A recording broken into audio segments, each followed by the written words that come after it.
मन भाई बड़ा आनंद के साथ में तबला पेटी झान मंदिरा ले चल दी। और का कथे जी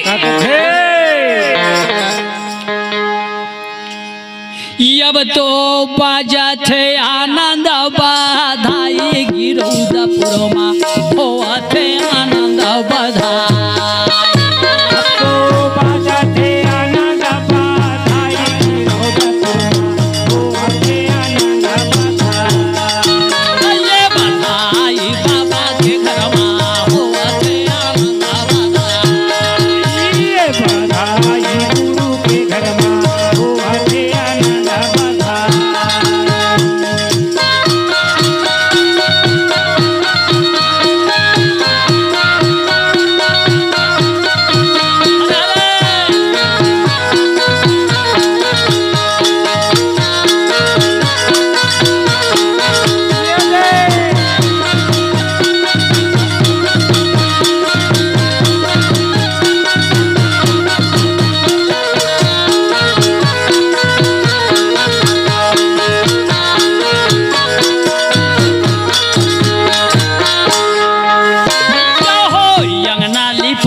बाबा चौका पुराए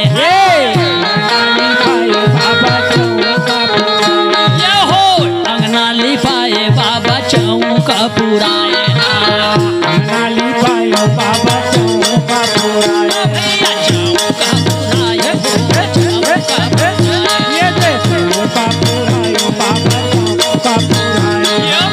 सोने के काला सजा लाई गिरौदपुरमा होत आनंद बधाई।